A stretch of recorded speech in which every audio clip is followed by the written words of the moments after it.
बात मोदी पर चिल्ला रहे हो? जिसे देखो कोई रसोई गैस के लिए, कोई डीजल के लिए, कोई पेट्रोल के लिए। अरे इनके लिए वोट नहीं दिया मैंने मोदी को। मैंने नरेंद्र मोदी को वोट दिया था राष्ट्रवाद के लिए। मैंने नरेंद्र मोदी को वोट दिया था पाकिस्तान को सबक सिखाने के लिए। मैंने नरेंद्र मोदी को वोट दिया राम मंदिर की समस्या सुलझाने के लिए। वो सुलझी। पाकिस्तान को अकल आई। मैंने नरेंद्र मोदी को वोट दिया कश्मीर की समस्या के लिए, और की ना अगले ने समस्या हल। क्या ये समस्याएं पिछली सरकारें हल नहीं कर सकती थी? कर सकती थी, लेकिन उन्होंने हल करना नहीं चाहा। और देखो कितना अच्छा काम हो गया। चीन का इतना सुंदर इंतजाम हो गया। ये तो किसी ने भी नहीं सोचा था कि ऐसा भी समय आएगा कि चीन बॉर्डर से ही भाग जाएगा।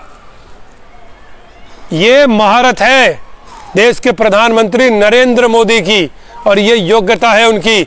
और जो ये सोच रहे हो ना नरेंद्र मोदी को घेर लेंगे हम डीजल पेट्रोल गैस के लिए, उन्हें बता देता हूं 2024 में भी हम नरेंद्र मोदी को ही वोट देंगे। समझ गए? 2024 में भी नरेंद्र मोदी को ही वोट देंगे हम लोग।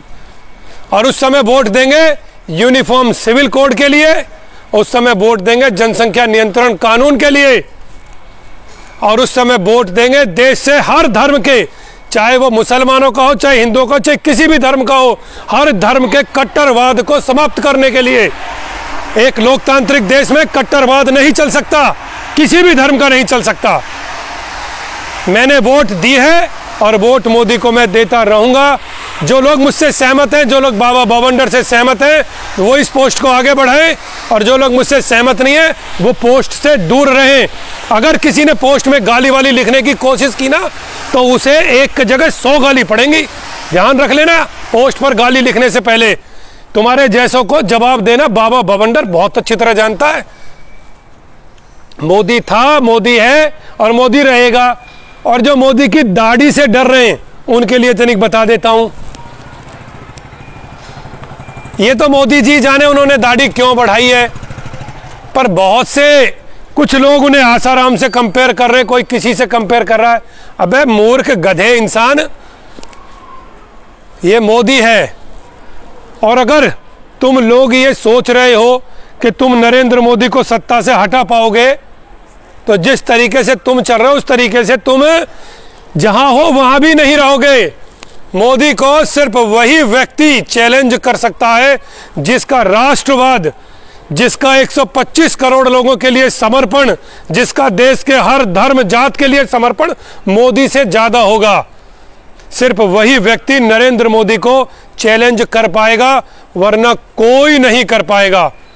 जो लोगों ने तुष्टीकरण की राजनीति की 70 सालों से, 7 दशकों से, देश की आजादी के बाद जो तुष्टीकरण से आगे बढ़े, उन लोगों को यह जान लेना चाहिए कि उन्हें देश को समझना होगा, राष्ट्र को समझना होगा और वास्तविक लोकतंत्र को समझना होगा। तब जाकर कोई नरेंद्र मोदी के सामने खड़े होने की हिम्मत कर पाएगा। वरना देश नरेंद्र मोदी के साथ है। मैं तो हमेशा ही साथ हूं उनके। जब तक नरेंद्र मोदी जी जिंदा है तब तक हम मोदी जी के साथ हैं। और मैं ये चाहता हूं कि विपक्ष और मजबूत हो, क्योंकि जितना विपक्ष मजबूत होगा उतना ही नरेंद्र मोदी जी मजबूत होंगे। कोरोना को बेहतरीन तरीके से कंट्रोल करने के लिए मोदी जी को 100 में से 100 नंबर। इसके अलावा ये जानना भी जरूरी है कि अगर हमें कोरोना की वैक्सीन फ्री में चाहिए, कोरोना के टेस्ट फ्री में चाहिए, तो वो पैसा कहीं से आएगा। मोदी के पास मशीन नहीं है कि मोदी नोट छापता रहेगा और देश में बांटता रहेगा। पैसा तो कहीं से आना ही है।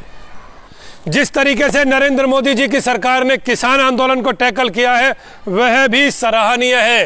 आंदोलन में खालिस्तानियों ने हावी होने की कोशिश की, पाकिस्तानियों ने हावी होने की कोशिश की, और देश का विघटन देखने वाली ताकतों ने हावी होने की कोशिश की। लेकिन नरेंद्र मोदी जी के जो भी नेता हैं उनकी योग्यता की वजह से आज वो सब लोग आंदोलन से हट चुके हैं। आवाज़ उठाने का हक सभी का है, टिकैत जी का भी है और आवाज़ उठाने का हक हमारा भी है। टिकैत जी अपने इशू को लेकर वहाँ बैठे हैं, लेकिन चीजें बहुत बुरी तरह फंस चुकी हैं।